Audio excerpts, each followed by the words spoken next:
Usually I begin the opening monologue with a preamble to set up the topic that we're going to discuss, but this time I think I'd rather just jump right into it. I'm going to play you a video without context, and then we'll circle back around and fill in the blanks. Here's the clip from USA Today that went viral over the weekend, and if you didn't see it yet, well then I'm sorry to have to do this to you, but here it is.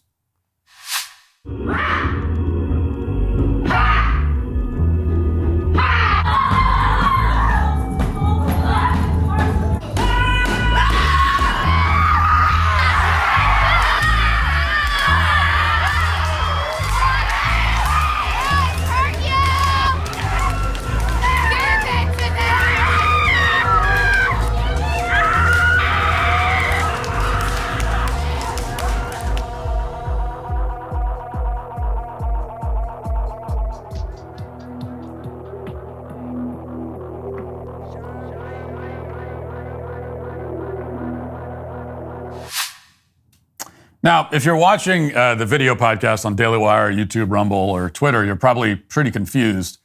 If you're listening to just the audio podcast on Apple or Spotify, then you're very extremely confused. Your mind is conjuring all kinds of images to go along with the psychotic assortment of sounds that you just heard. You might imagine that, it was a video of a bunch of rabid spider monkeys at the zoo, or maybe it was footage of an exorcism. And if you guessed either of those two possibilities, then you weren't too far off, it turns out. Actually, that was a glimpse into something known as a rage ritual. Here's the USA Today headline on the accompanying article, quote, "Women are paying big money to scream, smash sticks in the woods. It's called a rage ritual." Now, you hear that and you may be wondering, what? And And why? And more specifically, why would you pay big bucks to go into the woods and bang sticks on the ground?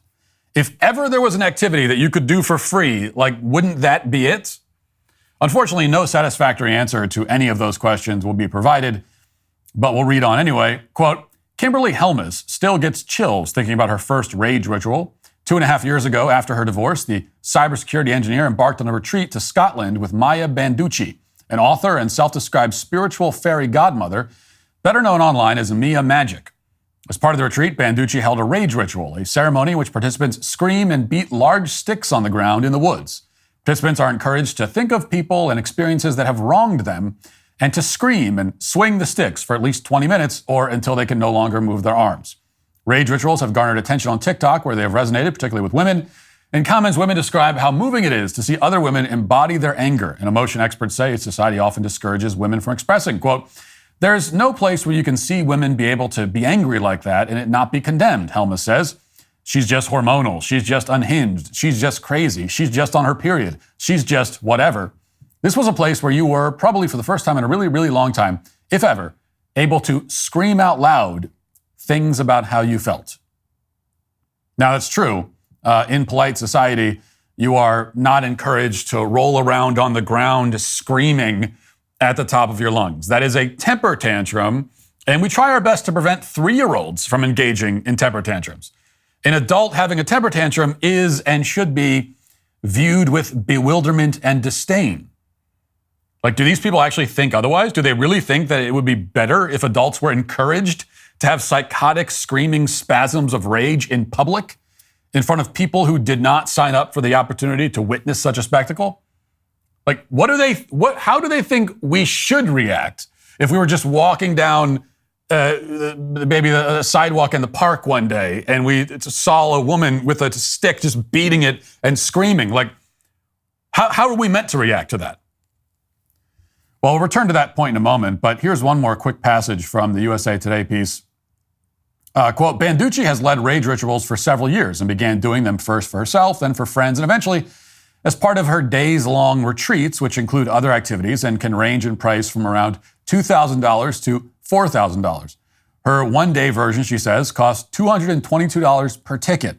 The process of a rage ritual is pretty simple. First, Banducci says participants gather large sticks while conjuring to mind every person who's ever crossed you, who's ever hurt you, who's ever ignored your boundaries or taken advantage of you or abused you in any way.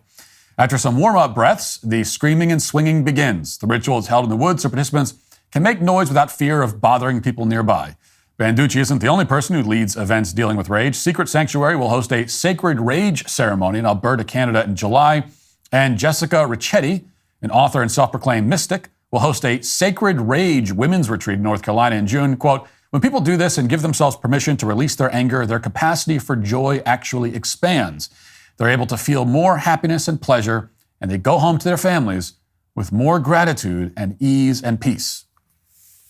So these women pay over $200 per ticket for the privilege of screeching maniacally and banging sticks on the ground. In a way, you almost have to respect the grift, I guess. Like, I'd like to say that whoever first saw a toddler having a tantrum in the grocery store and thought, I bet I could get middle-aged women to pay me thousands of dollars so that they could do that in the middle of the woods, is a marketing genius. But I may be giving them too much credit because, in fact, the rage ritual scam isn't especially unprecedented. Rage has been a booming business for a while now. Rage rooms have been around for years, offering paying customers the opportunity to go into a room clad in helmets, goggles, and protective gear and break stuff for a generous fee, of course. Here's a Canadian media report from several years ago about the rage rooms. Watch. Having one of those days? So cool. This may be the place for you. Toronto's first rage room. The idea is from Serbia. I've never seen anything like this. And in everyday life, you get stressed out. So I said, let me check it out. It seems like a cool concept. I need more stuff to smash. $20, you get 30 minutes in the rage room. And you also start off with 5 plates and the protective gear you need. Okay. After you're geared up, It's time to choose a weapon. We have a golf club, a crowbar, a baseball bat, and even a hockey stick. The old crowbar meets a ball. And that's a strike. Christine Pinkoski, now she hit a homer. Are you less angry? Yeah, I feel like I could hit a couple more plates, but yeah, I think I definitely released some stress. Was that one guy wearing a gas mask for this? I mean, they've got full-on, like, COVID, not even, they've got full-on, like, it's like they're going into Chernobyl after the meltdown with the protective gear. I cannot think of anything lamer than getting in your car and driving to a special venue where you pay money and wear protective gear to smash plates with a baseball bat. But this is what some people are doing. And in fairness, they don't always pay money for the privilege. A couple of weeks ago, a TikTok influencer documented her own rage ritual, which, and this went very viral, in fact, and lots of women were responding to it with how emotional it made them. And this is something that she performs for free in her bathroom with a bowl of ice. Watch.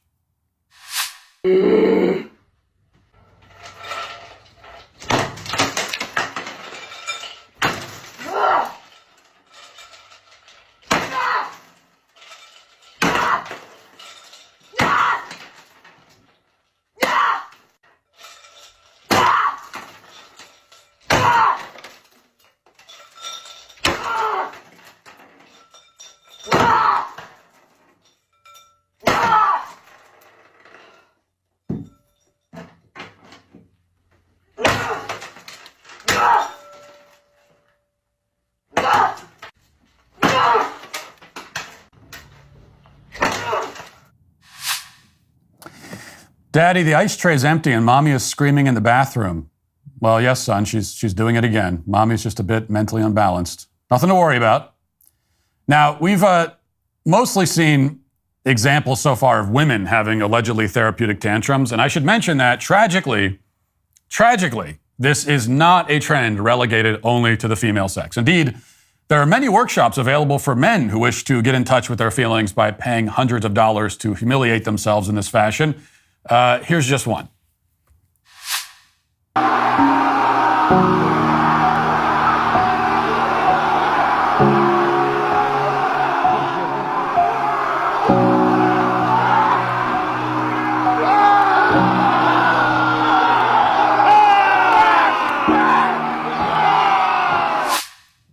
Now, those shirtless dudes screaming at a waterfall are apparently part of something called the Amend movement. And the organization's website provides this explanation, quote, When we're asked, how are you doing? We instinctively respond, I'm okay, despite the reality that we may not be fine at all. Society has taught us to hide our true feelings and reply with the usual simple solution. These workshops provide a safe and nurturing space to express any built-up emotions, as well as teaching you how to manage emotions day to day.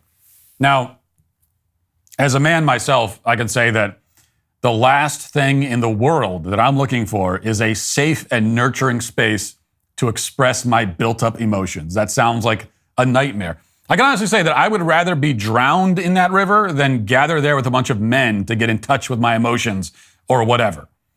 But not all men share my preferences. In fact, some men are apparently willing to pay $250 to do what you just witnessed. Now, there's probably no point in debunking the science behind banging sticks and breaking plates and throwing ice or screaming at waterfalls. But I will take just a moment to point out that there is no evidence that anyone's mental health is improved by these embarrassing spectacles. In fact, it's pretty obvious that our mental health is harmed this way. Extreme, random, broad, undirected bursts of rage are not healthy. And indulging that impulse only makes you feel the impulse even more. This is a basic fact of human psychology that everyone should understand, but few people in our culture seem to. Indulgence leads to more indulgence. You aren't venting or getting it out of your system. You're introducing it into your system. You're feeding the urge, which makes it grow stronger. What adults need to learn, what these adults in particular need to learn, is how to channel your anger and frustration in a useful, constructive way. A successful, well-adjusted person knows how to harness that energy and use it as fuel in the pursuit of a goal. If you need a more immediate and physical outlet, then, especially if you're a man, go to the gym and lift. Don't scream and cry while you're lifting, just lift. And you're at best wasting, you are at best, I would say, wasting that energy with fruitless, futile expressions of blind, uncontrolled, untempered emotion. And at worst, you are training yourself to act like a toddler. But there's one other point that needs to be made, and we hear from the advocates of these forms of quote-unquote therapy, just as we hear constantly from the culture at large these days, that our society is, they say, repressive and too often encourages people to suppress their emotions and put on a false front and fake a smile and pretend that everything is okay. We just heard that in the website for the Amend movement. When people ask you how you're doing, we just say that we're fine, but really we're not. But actually the opposite is obviously the case. There has never been a society in the history of the world more open to and welcoming of emotional expression than ours. If you think that the pressure to suppress your emotions in our culture is too great, you would have hated living literally anywhere else at any other time. Because historically, most societies, civilized ones anyway, have been governed by rules of dignity and decorum. And those are two words that are barely even used today. You don't even hear those concepts brought up verbally. When's the last time you heard anyone condemned for not having dignity or a sense of decorum? It's almost never said. There is simply no doubt that we live in the most emotionally open society that has ever existed on the planet. And yet, it turns out that people are not happier and are not more fulfilled, are not reaping the rewards that were supposed to come from this emotional honesty. When people are encouraged to wear their emotions on their sleeve and dump their feelings on everybody constantly, holding nothing back, and making sure that everyone knows how sad and angry and put upon they are all the time, it turns out this only makes them feel more sad and angry and put upon. So we should try going the other way. Bring back a sense of stoicism. Learn how to suffer silently, at least some of the time. Now, that doesn't mean that we should be emotionless robots.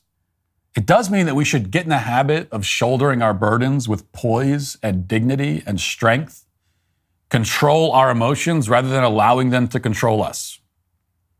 Because, even if you feel angry and sad, you should still walk through the world acting like you don't. That's not phoniness. It's called maturity. It's called being an adult. And the great thing is that if you get in the habit of acting like a mature, emotionally stable person, eventually you'll actually become one. Hey, YouTube, thanks for listening to the show. If you'd like access to my full show with no ads, you should go to dailywire.com and use promo code Walsh to get 2 months free on all annual plans. See you there.